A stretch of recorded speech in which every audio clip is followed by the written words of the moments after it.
esta batalla apenas empieza, la batalla presidencial, digamos, la batalla por la contienda presidencial apenas empieza. Lo que se avecina es muy fuerte porque, digamos, yo creo que no tenemos nada ganado.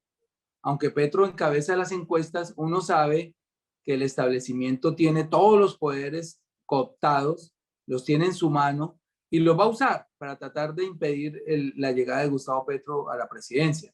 Ellos tienen fiscalía, tienen procuraduría, tienen defensoría del pueblo, tienen los bancos, tienen los medios grandes de comunicación, tienen el aparato represor del ejército, la policía y el SMAT, tienen las mayorías del Congreso de la República, pero sobre todo están defendiendo la impunidad de 200 años y están defendiendo unos privilegios y unos contratos que se reparten entre ellos y que no los quieren perder así fácilmente.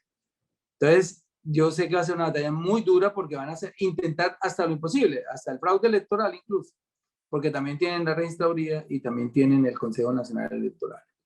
Entonces, no podemos pensar, no nos podemos relajar, no podemos creer que esto está ganado, no podemos pensar que ya vamos a celebrar un triunfo dentro de un año, porque precisamente este 7 de agosto se cumplieron los 3 años de Duque y afortunadamente a este país solo le queda un año de uribismo, porque si ustedes miran las cifras de violencia, la manera como aumentaron estas cifras, pues es lamentable cómo este partido político o esta facción retornó a Colombia a los años 2000, incluso a los años 90. Ya van más de 200 masacres en este gobierno, más de 800 líderes sociales asesinados en este gobierno, y son cifras que no se venían presentando hacía más de una década. Entonces, por eso nosotros contamos los días para que este señor salga a la presidencia. Y sería muy injusto para con el país y sería prácticamente una tristeza que fuera otro uribista quien ocupe la presidencia dentro de un año.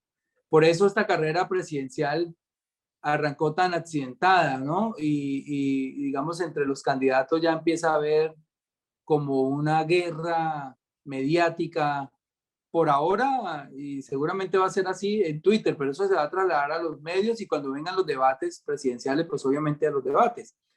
Pero tengo una lectura a juzgar por unas encuestas que hemos estado mirando.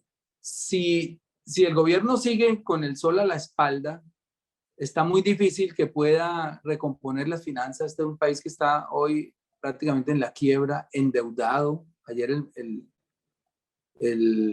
gerente del Banco de la República nos decía que estamos llegando a un 65% de endeudamiento sobre el Producto Interno Bruto y que las alarmas de prácticamente de entrar a un default o una cesación de pago se alcanzan con el 70% de endeudamiento. Es decir, estamos muy cerca de llegar a una cesación de pagos, que eso sí convertiría a Colombia en un país como lo que nunca quisieron ser, como Venezuela, un país que ya nadie le presta en el mundo, o si le prestan es con intereses muy altos, o endosando sus riquezas, como lo han hecho China y Rusia, con el oro y con el petróleo, etc.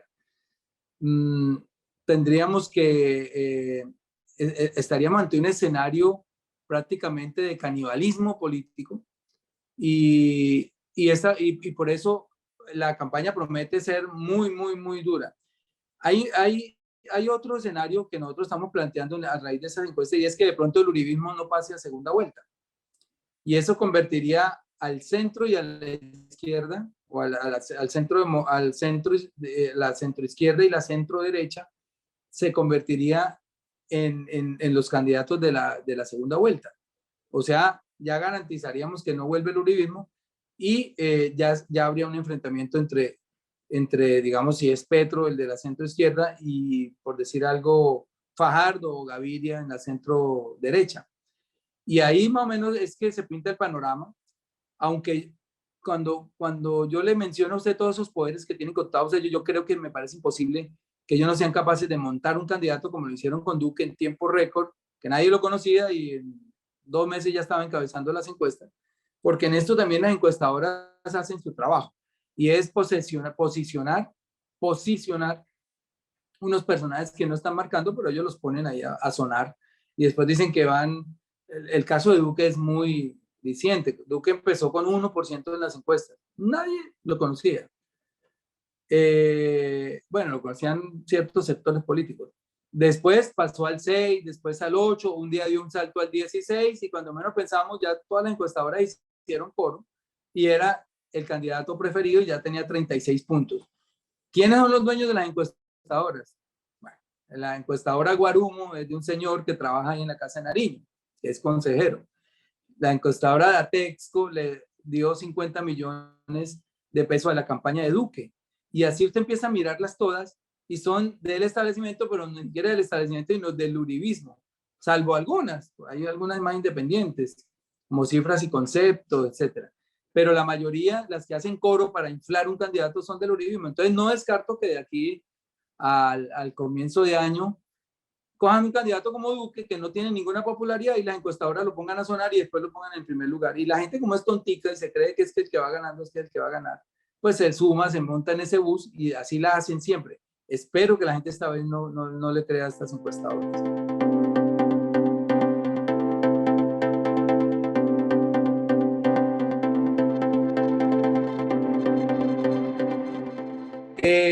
Bueno, evitar un fraude electoral cuesta mucho dinero. Para serle sincero, tenemos ya cotizaciones de compañías expertas en defensa electoral que nos sacan del juego, porque nosotros no somos partido político, no tenemos dinero para funcionar. En la Colombia humana no recibe dinero del Estado como lo recibimos nosotros en Maíz o como lo recibe el Polo Democrático, el Partido Verde, bueno, el resto de partidos con personería jurídica. Mientras no tengamos dinero para funcionar, esa mecánica de cuidar los votos va a ser muy difícil. Sin embargo, aunque la gente cree que inscribiéndose como testigo electoral es suficiente, pues yo quiero decirles que no lo es, porque necesitamos un software gigantesco para tabular toda esa información. Necesitamos tener unos expertos también haciendo auditoría en el software de la registraduría. En fin, eso se necesita un aparato muy grande de muchas personas. Yo le calculo, a juzgar por lo que vi en Ecuador, donde ya hicieron esto, por ahí unas 150 personas contratadas en los últimos 3 o 4 meses de la campaña, cada una con un computador. Eso tiene una logística muy grande que cuesta mucho dinero y no descartamos, si lo logramos, si conseguimos la autorización, de hacerlo a través de un crowdfunding o una vaqui, que la gente nos ayude para poder hacer esa defensa electoral. Si no, yo sí te confieso, te lo digo sin tapujos, nos hacen fraude electoral, como lo hicieron en el 2018.